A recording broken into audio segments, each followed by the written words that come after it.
The HEART symbol. That looks extremely familiar. We have seen it all our hayy. Those before. We're going to do a video on the origin of the HEART symbol. There is a reason I'm not calling it the lob symbol.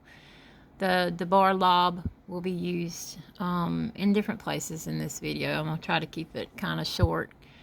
But I want to show y'all certain things about this symbol, why we do not need to be drawing it, writing it, accepting things with it on it, or sending folks things with it. If you have it in your home, I don't care if it's in a photo frame or whatever, get rid of it, burn it, it doesn't matter. We're going to start here.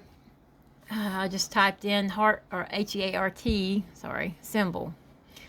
And this is on Wikipedia. Wikipedia. Okay, y'all hear that? Now, we're just going to do a basic, and then we're going to get a little bit deeper into it. The H symbol.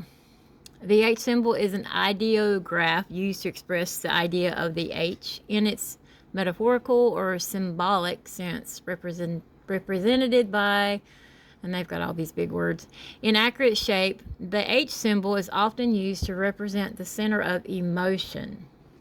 And we all know how our emotions get Lanu into trouble in very, deep places. Our emotions, if you let your emotions rule, aka your flesh, then you will be led astray pretty much every time. Anyway, to represent the center of emotion, including affection, ua ahaba. Y'all remember in the last video, we did a research on LOVE, how it is written EVOL, aka EVIL backwards.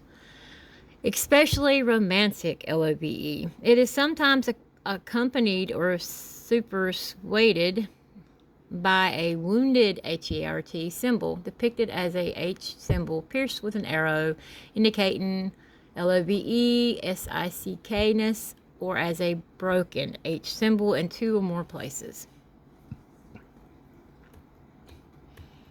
Similar shapes from antiquity. The peepaw leaves were used in artistic depictions by the Indus Valley civilization. A H-shaped pendant originating from there has been discovered and is now exhibited in the National Museum of India. In the 5th century BC, the shape was used in the ball, to represent the seeds of the plant Silphium, a plant possibly used as a contraceptive, an APHRODISIAC. The reason I will not repeat that debar is if you look at this part of that debar, APHRODI, add a TE to that, and you have the geodias, okay? APHRODITE. I think that's how you write her, Sham. Silver coins from CYRENE of the 5th or 6th century BC. Very similar design, sometimes accompanied by a Silphium plant, is understood to represent its seed or fruit. Okay, let's stop there for just a second. Why did I not repeat this debar? I will show you. We will come up here to our Wenders, and we will click on CYRENE, Greek mythology. In Greek mythology, she, CYRENE, was a princess, huntress, or nymph who was kidnapped by the god APOLLO, or taken to LIBYA. There, APOLLO founded the city of CYRENE, or made her its queen. She was the Bath of Malak, and you've got his Sham of the LAPITHs, and the NAIAD, You know, you've got all these shamuth. I won't repeat them. She was a skilled huntress who protected her Abba's herds on Har Pelion. She was known for her beauty. What happened to her? While wrestling with a lion to Yasha, her Abba's sheep, Apollo, saw her and fell in Ahaba. He kidnapped her, took her away. They had 2 banim together, and then there are their shemuth. All right, let's go here. She was a nymph. What exactly is a nymph? A nymph has multiple meanings, including a minor geodeus in Greek mythology, or an immature insect. Sound about the same to me. Anyway, the nymphs were minor geodeuses associated with Nature. Do y'all notice how all these geodes and geodeuses and these dietys's and everything that follows Greek stuff is always associated with another Rasha Akkad? Nature. That is another Rasha Akkad, a geodeus. Such as forests, rivers, and harem. The Dabar nymph comes from the Greek Dabar, nymphi, that means bride or young woman, but you have to go and explore that a little bit further. I probably shouldn't be repeating that Dabar, NYMPH. I don't think I should. Anyway, they were often depicted as beautiful, carefree, youthful. They were associated with fertile, growing things such as trees. They were not immortal, but lived very long. And then it's got you some examples there of the different kinds. They were in the seas and all this and that. And then it talks about the immature insects part of it. And then you come down here and you've got, of course, you know, what they look like and what they represent and all this hoo-ha. But it tells you right here, they are a minor female, Nature, Deity. Both those Dabarium are Rashad Akadim. In ancient Greek folklore, distinct from other Greek geodeuses, they were generally regarded as personifications of, and then of course it would be Nature. That's what the CYR, or the CYRENE that we saw over here, the silver coins from there that had a depiction of them on that symbol on their coins. Now you know where that comes from and why it was on there. It's all about fertility, sex, and all this other vulgar stuff. You can read even more, and you'll have the history of it in Japan, meaning the eye of a wild boar. Has the meaning of warding off Rasha Rukuth. And then it goes further into other, you know, Rasha religions. The earliest use, y'all can read all this. I would be here for a while trying to read all. I'm just trying to point out to you, like, the major stuff you need to really look at. But you can go and read all this, okay? We want to come on down here. And you've got examples like paintings and all that mess. The Renaissance and early modern. Well, this is later, okay? Oh. You come past this. Read all that if you want. There's something down here, though, that I want to show you. Not this, but I'll go ahead and read this. The modern. Since the 19th century, the symbol has often been used on Vellum cards, candy boxes, similar popular culture artifacts as a symbol of romantic love. The use of the H symbol as a logograph for the English verb to ahaba derives from the use in, and it's got the I and the H symbol and the NY, introduced in 1977. And y'all know that NY is a Rasha city. I mean, come on. NY has in its, there's a place in NY city, you know, NEYYORK city, that has a statue, a huge statue of, is a Haben bull. Okay, Zahab instead of Gold, Zahab bull. Hang on. Here you go. Well, it's called bronze, but whatever. It, you know, Zahab or bronze. They would use these types of metals and stuff to make images, carve images, you know, to worship them from way back in the Yumim. But here you go. Why is there a Zahab, Golden bull, and why? And then it tells you here, the 7,100-pound bronze sculpture, standing 11 feet tall, measuring 16 feet long, depicts a bull, the symbol of financial optimism and prosperity. Charging Bull is a popular tourist destination that draws thousands of Ayum, symbolizing Wall Street or the financial district. But did y'all know that they have gatherings around this bull? That they have different cults will come to worship this bull here. They do. And of course, you know, it's no different than what it was back in the ancient Yumim, because what does society, they like to call it, do? They repeat what we've been taught, aka traditions. They strayed from Yahweh a long time ago, and therefore they picked up their own traditions. Another thing I wanted to point out here too is that this symbol here, the molten image of this bull, bronze or zahab, whatever. Another symbol of Baal back in ancient times, and still right now, he stood for increase or gain. And why do you think they have it there in NY City? Right there amongst the financial district of NY City, increase or gain.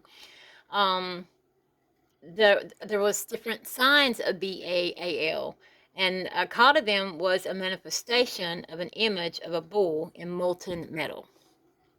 Okay, I just wanted to kind of point that out for you. All right, let's continue past that.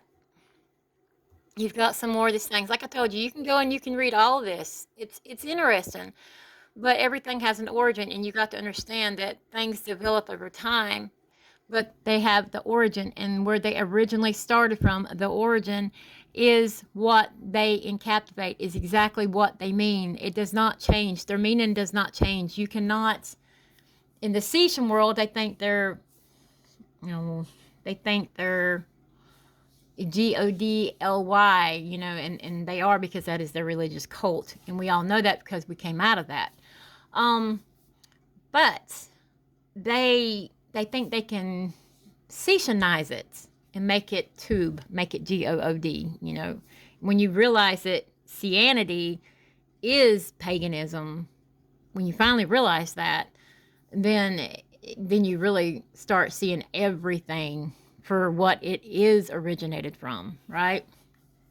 You cannot you cannot undo the origin of anything. There is right there, that's the symbol. This one here is the symbol, and it's the HART symbol. That is the ancient silver coin from CYRENE. There's reasons why they use these symbols, folks. They don't just all of a sudden, oh, wow, you know, let's just draw this here and go with it. Now, this is the interesting part. The encoding, the parametrization. That's a long word for a country girl. The number of approximately H-shaped curves has been described. The best known of these is the cardioid. That is the EPI cycloid. That is the EPI cycloid with a cod cusp.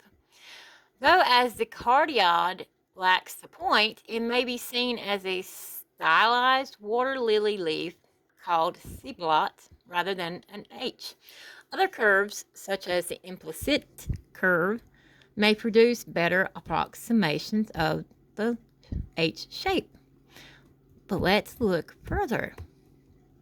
This is the shape. Symbol from made Symbol form made from 2 perpendicular lines or 2 circular arches. I'm going to zoom y'all in on this, okay? Or let me zoom it in.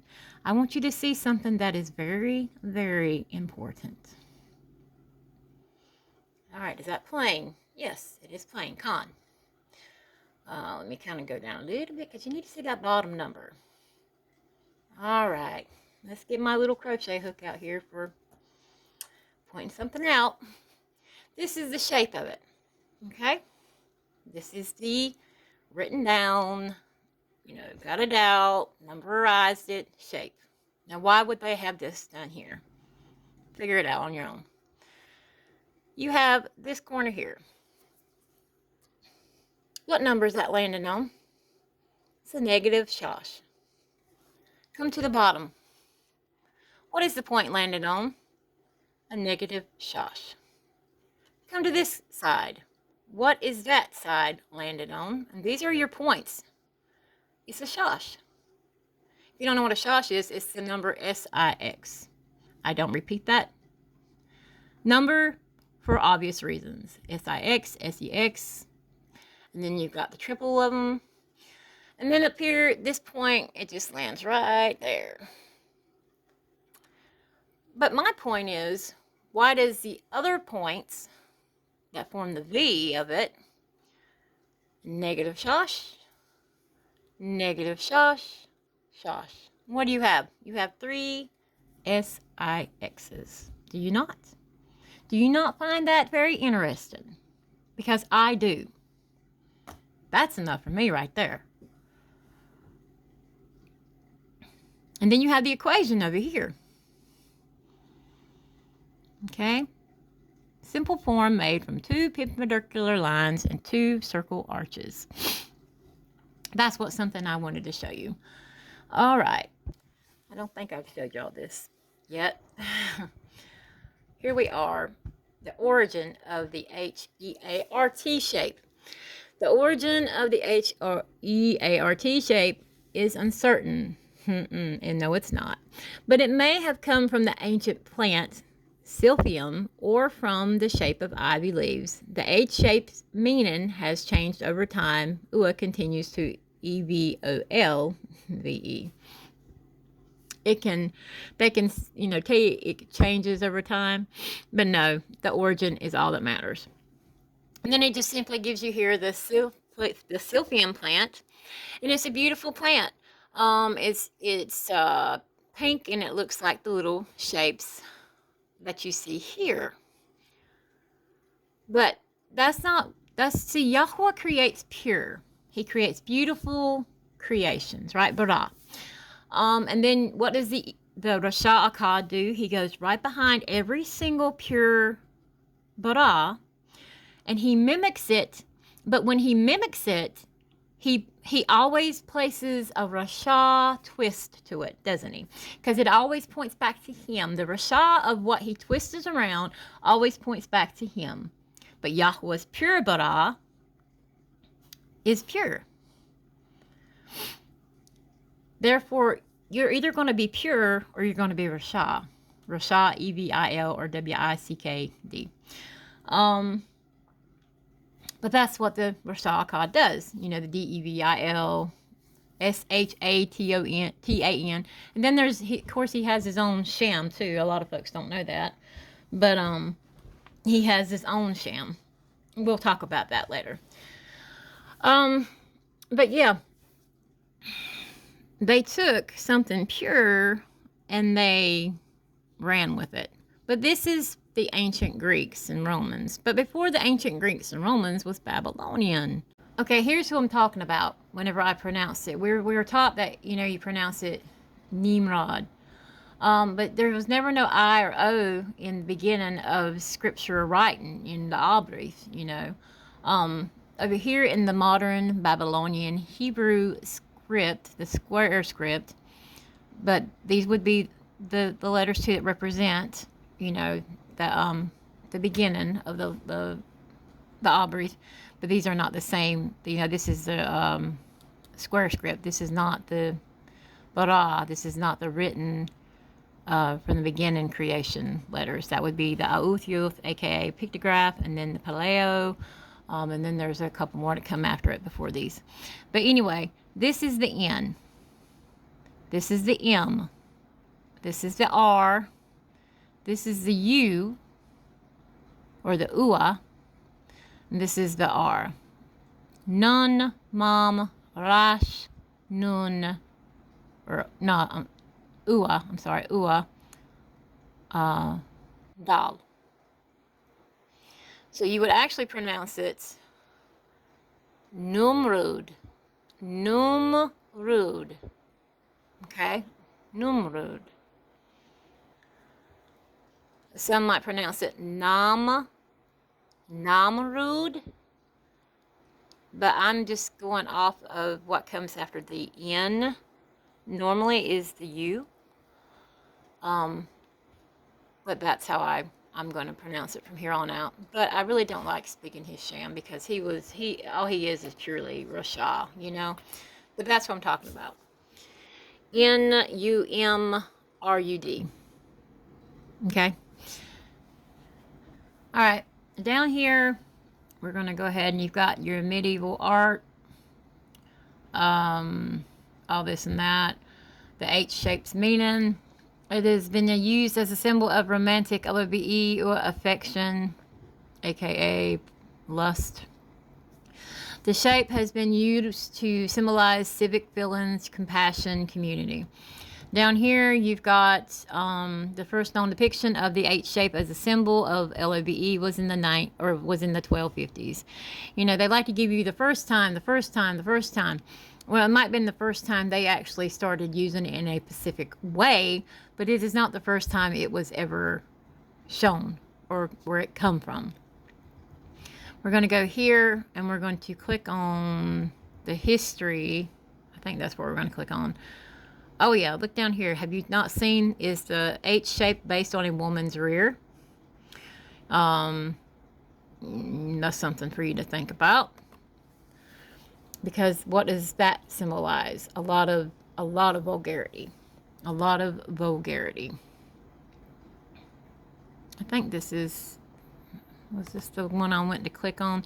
There's more, and I'm not sure this is it.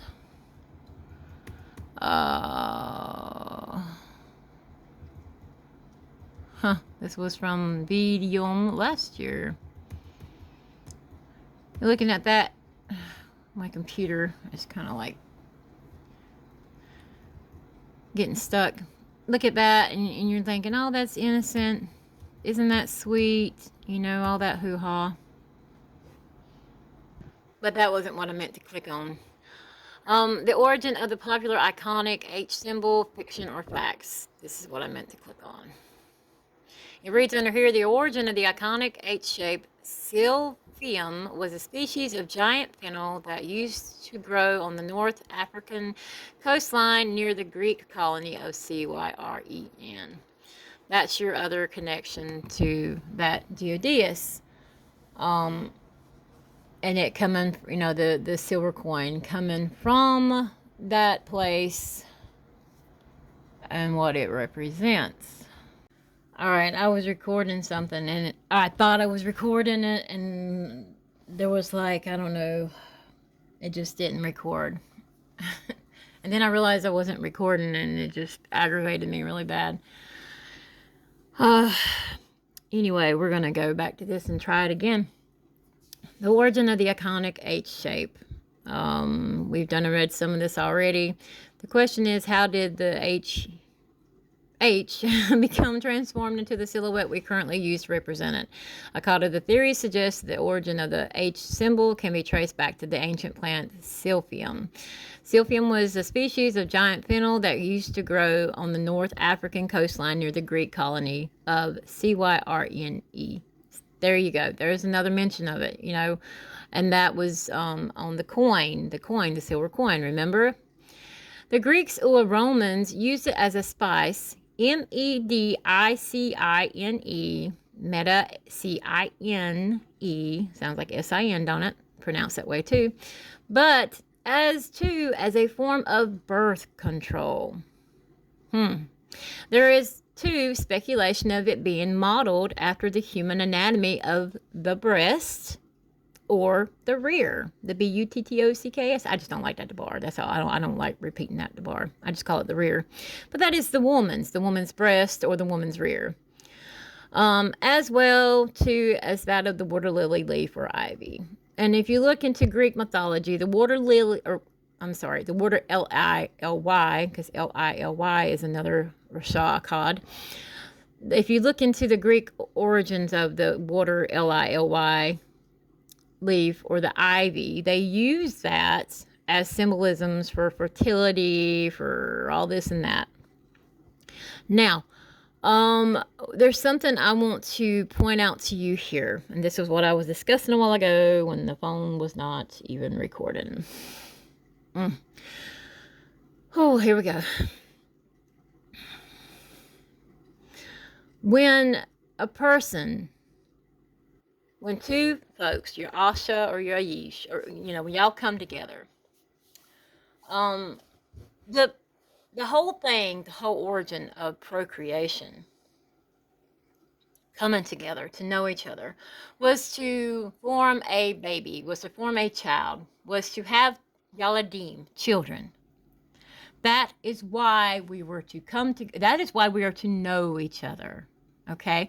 Anytime in scripture you look back and you read of Yahweh's Yaladim, not the Debal, the WORLD's children, or Yaladim, aka the Rasha Akkadim, but Yahweh's Yaladim. Anytime in scripture you read that they came together, they knew each other, exactly right after that, that woman bore a child. 9 months later, she bore a child. He went in and knew her. In other words, he went into her. They became together to form a child. Every time, to form a child. It was not to go in there and give their body this lustful desire to fulfill. There's a history, or no, I don't like that debar. There is a origin of, and this needs to be researched. This whole thing needs to be researched, of sex. There is, if you've noticed in scripture, that each, like if he had more than a Akkad Asha, a lot of them did, some of them didn't. But if they did, that woman, she had her own room. She had her own bed. Okay? And this is something I want to research, because I don't recall, and this is just me, and this is my thoughts, and I'm thinking out loud. I do not recall where it talks about hear me out. I do not recall where it talks about the Aish sleeping with his Asha every Laila. Now, I don't know. I don't know if they did or if they didn't, but a lot of times I think the Aish had his own room. And I'm not bringing that up to, we must do this, we must separate from each other at Laila or whatever. I'm not telling you that, but it is a very interesting thought in my mind that I don't remember reading that they had the same room to sleep in. Because I remember, like in the book of the time of Nook, when his Banim came in, after he had drunk wine and he was uncovered in his room, that his Banim came in, to cover his shame, to cover his nakedness, to cover his bush, his shame, his nakedness. I don't know if back then, if they had separate rooms. It kind of would make sense. Or make understanding. But my whole point is, that just kind of ran through my mind. The man came into the woman to know her. She then bore a child. And in the times that he were to go into her, it was to have a child. Because the woman would beg sometimes for a child. Give me a child. I want a child. I need a child. Why can't you give me a child? You know, and that was like Abraham and Sarah. You know, she wanted a child. She just wanted a yalad, a child, and she could not get pregnant after those tries. You know, and then Yahweh, of course, opened her womb, and then she became pregnant. You know, um, with Yitzhak. But the whole point of it is Yahweh Yaladim came together to form children. They did not go in there and lie with another, you know, lie with their, even with their Asha, just for pleasurable desires, because that was not of Yahweh's way. That was not his way. Now, you've got folks like Dawood, who at a time allowed his flesh to take over when he saw Bathsheba, you know, doing her thing. You know, and I mean, come on, you know, the woman knew what she was doing. But anyway, he allowed his flesh to take over. He allowed his mind to not be shamar, to not be guarded, you know, and then he went into her for the flesh, for the lust of the flesh, for the desire, for the intimacy of the flesh. It was not because he ahaba her, he lusted for her. There is a difference between ahaba and lust. There is a difference. Lust is of the flesh, ahaba is of the rook. And he did what he did, and he paid a great price for it. Yeah, he paid a great price for it in many, many ways. But he then turned from his Rasha, and he begged for Salika, forgiveness from Yahweh, you know, to forgive him for what he had done, because he knew that he had left Yahweh's Ratsun, Yahweh's will. He knew that he had given into the flesh. And whenever you give into the flesh for any reason, for however amount of time, it is destructive. It is damnation. It is wrong. We're not to lie with each other for the ooh, ah, oh, baby feeling. We are not to do that. That is the Baal's way. That is the sex. That is the lust. That is the vulgarity of that. And if you read the books, or there's book Akkad and book Shatim, and that's book O-N-E and book 2 of Adam Ua Ha'ua, it explains in great detail where this comes from, where that lust comes from, but where the coming together to have a child comes from. You have to read the removed books. You have to study and study and study. You cannot take my debarim for it. You cannot take another person's debarim for it. You are responsible for your own desire of learning Hakma, Dath, Bina, and you have to ask Yahweh to give those to you for you to have a more deeper understanding. And there are folks out there like, well, I don't understand. Why I can't understand what you understand? Well, what are you doing about it? Are you studying? Are you studying this, or are you studying the Baal? What are you studying? If you don't study Yahweh's Debarim, you're not going to get it. He's not going to automatically say, oh, here, let me Geshem down upon you, Hakma, Dath, Bina, you know, everything that you need to get a deeper relationship with him. He will not do it because you're not doing your part. You have to study to know these things. That is why it is important when you're doing the research of the origins and stuff, that you study it. You don't just take the first thing that pops up. You go through it and go through it and go through it and go through it, and you find that connection there. You do deep, deep studies. It is of dire need that you do this, okay? So in other words, why would you need birth control? Why would you need it? Because you're not wanting children, right? If you're wanting birth control or a form of birth control, you're not wanting to have a child. What are you wanting to do in the place of it? You're wanting to have sex. You're wanting to please your flesh. You're wanting to please your man's flesh or your woman's flesh. That is not of Yahweh, Mashpaka. That is not of Yahweh. To be compassionate towards each other, we need. But we do not need to lie together in that vulgarity way to satisfy the hunger of the lust of the flesh. If you're got that, if you're battling that, then buddy, you better get into scripture. You better ask Yahweh to take that from you and to give you the desire for him, not the desire for the flesh. All right, let's get past that. That had to come out. Anyway, you've got more of that you can read. You know, you can keep on reading, keep on reading, keep on reading. I'm just trying to make a connection for you here. All right, we've done and made the connection of the coin, parts of where it comes from. The geodesics, they're all up in here. Greek stuff is all up in here. This filler here, where a lot of stuff comes from, is all up in here. And did you know that the HEART symbol originates from him right here? This feller, this Rasha Khan. Yeah, Khan, it does. Okay, let me find it. All right. Click on this window. I didn't mean for this study to be this long.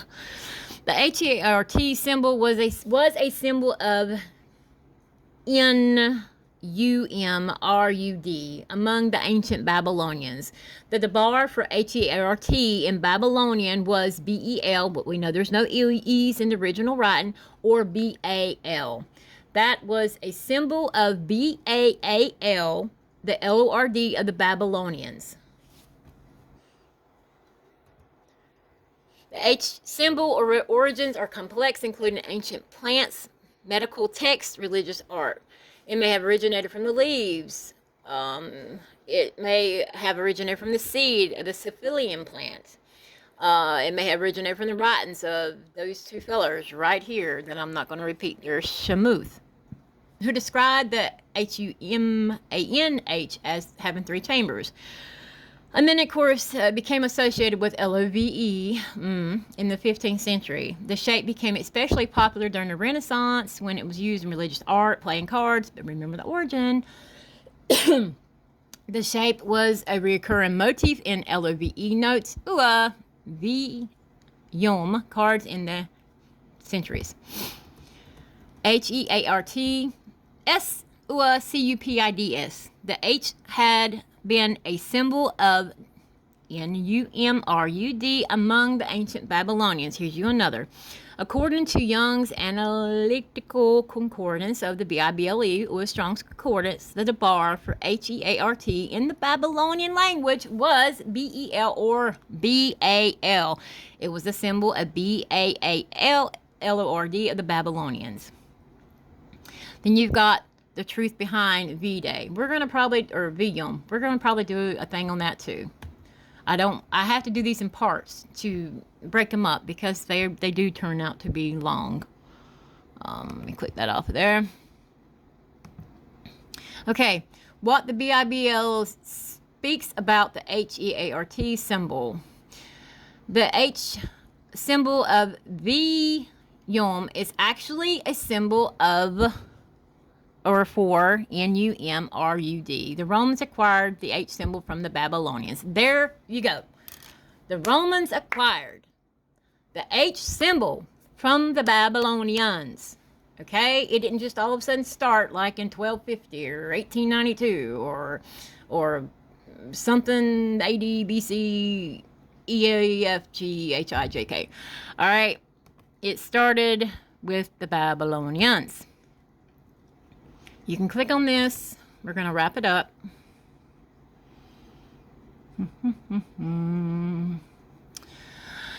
Topical studies. The H symbol of Viyom is actually a symbol for NUMRUD. The Romans acquired the symbol from the Babylonians, who spoke the Chaldean tongue. In this language, the debar for HEART was BAL. Due to its similarity in sound to BAAL, it became an emblem for NUMRUD. And then you have scripture.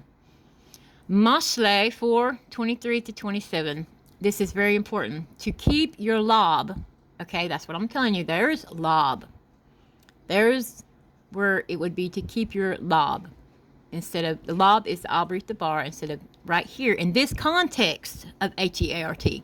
There is different context. There is the symbol of the H-E-A-R-T. There is the context of the H-E-A-R-T. Therefore, keep your lob is that we need to exert more vigilance in shamar or guard in our minds than man do over anything other. Governments go to great P-A-I-N-S is to shamar, to guard their installations, their plans, their secrets. But Yahweh speaks that it is even more important to shamar what we allow to reside in our minds. Why is that important? Because our labab, or our lababim, our minds, guide, it will direct everything we do. If we do not shamar, it will protect them from Rasha ideas or amunas, entertainments. There's a big dabar. They can cause our rook downfall. It is in our minds or our labim that our characters are shaped. If we allow perverse Zadik character to enter, the Zadik character that Yahweh wants to see in the new will never form. That is very well written. In Haggai, consider your darakim, consider your ways. And then in Matat Yahu, the tongue utters only what is already in the lob. Acts of chata, besides what the tongue commits, proceed from the same rasha lob. Confirms the impossibility of changing a rasha lob, as it can never produce two fruits. Yahweh must completely replace it with different fruit for it to produce two fruit. Before being changed, it can produce only rasha fruits. And then you have more scripture, okay? The use of the law reveals that the shalom, in that he is involved while we are in this, the ball is a state of mind. These things I have spoken to you, that in me you may have shalom. In the ball you will have tribulation. But be of two cheer. I have overcome the ball. Y'all. That was Yahusha's Debarim. Okay, Yahusha's Debarim there. Anyway, that was very well written, you know. And then I think I clicked on this to show you some symbols, you know, and it's just got the H-E-R-T symbol with N-U-M-R-O-D. I was trying to find like a picture of it, maybe on him or with him. But, you know, a lot of the things from back then were not preserved. But I'm sure, without a doubt, he had it plastered on him, just like it's plastered everywhere other. There is something I want to show you, though. Look here. You see this right here? This CUPID? Do you see what he's doing? Do you see how it's only showing half of him in the lights and the other half is in the darkness? And do you see where his finger is? He's got his finger over his bottom lip. In other words, telling you to shh, or he's holding a secret, or to not repeat the secret. Do you know that this is a Freemasonry symbol? Yep. This is where the Freemasonry's got it from. Yeah. And if you see a lot of folks, like a lot of actors, actresses, singers, and all that, politicians or whatever, they do a lot of these Freemasonic symbols. And if you see a lot of them will have their finger over their lip, like shh. Now, we were taught that as a child from our parents, who learned from their parents, who learned from their parents. But guess what? It has a Rasha origin. So if you look at your child or someone and you take your finger and you put it over your lips and say, shh, don't do that. Don't do that. Okay? That is a symbol. If you want to tell them to be quiet, tell them to be quiet. But don't take your finger and touch your lip with it right here. Don't do that anymore. That is Rasha. That is a law. That is what? That putting your finger in your mouth, that is a law. Yeah, that's a no-no, in other words. That's what he's telling you. Law means no in Abrith. Yeah, it is. All right, but anyway, I was trying to find him, like, with the symbol of it on him, but I couldn't really find anything. And it's probably because it's hidden. And it's hidden in plain sight, I guarantee it. But I think that's going to wrap up our study on the H-E-A-R-T symbol right there. And I'm just going to let you know that, Mashbaka, don't be using this symbol. Don't, if you've got anything in the shape of it, get rid of it. Throw it out. Be gone, be done with it. Because it is a symbol of Numrud, Babylonian, aka Baal. That's what the HEART symbol is of, Baal. And we all know who that is. We all know who that spans from. Do we not? Another thing to show you, when you talk about your Ayish is the Aubrey Bar instead of HUSBAND. Why should we not speak HUSBAND? Because right here, look. HUSBAND, or with the S's, or down here. And if you actually research the words MARRY, if you ever research that too, you'll know why. But look what it means. Let's click on it. HUSBAND means BAAL. Did you know that? BAAL. These are the other Debarium. LORD. Sound familiar? Here's another that a lot of folks repeat constantly. MASTER. What does that mean? BAAL. I did not know that Debar meant that. But HUSBAND. BAAL as proper noun referring to a Canaanite DEITY. This is why you should not call your Ayish HUSBAND. Oh. Or anyone MASTER. Yeah. A lot of folks read these scriptures that are written and have been changed to replace the pure Debarium with the Rasha. MASTER is a Rasha Debarium. HUSBAND is a Rasha Debarium. Now, I did not know about OWNER. I had no idea. No idea that I know that meant BAAL. Okay? I don't care how you want to simplify it to make it all right for you to repeat it. It is not to be repeated. We have to figure out what the other Debarium are that we can speak to not use these anymore. This is very important, and folks don't register that. Oh, well, I can't speak English anymore. Oh, well, you really shouldn't want to speak English anymore after you start learning the origins of the English paganism Debarium. And I know I'm speaking English right now, but hey, I am taking a lot of these Debarium off of my Lashon, and I am replacing them with the pure, the Aubrey Lashon. That's what I wanted to show you. Don't be calling your Ayish your HUSBAND. Well, how in the world are we going to, how in the ball can we talk to each other then? Because nobody's going to know what I'm talking about.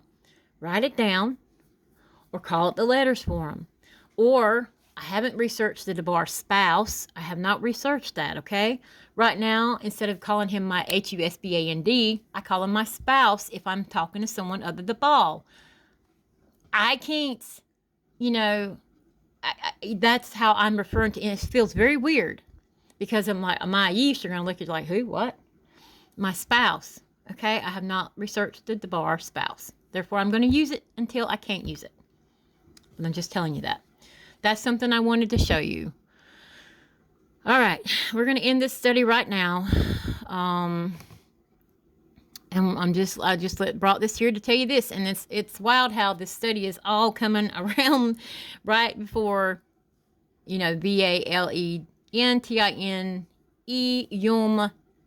That's coming up. And I do want to do another video on the origin of Viyom, okay? Because it goes back to NUMRUD,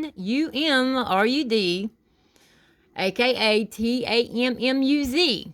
AKA CUPID, AKA NOS, EENOS, and then it goes on and on and on and on, and they're all related to BAAL, AKA the Rasha Akkad, and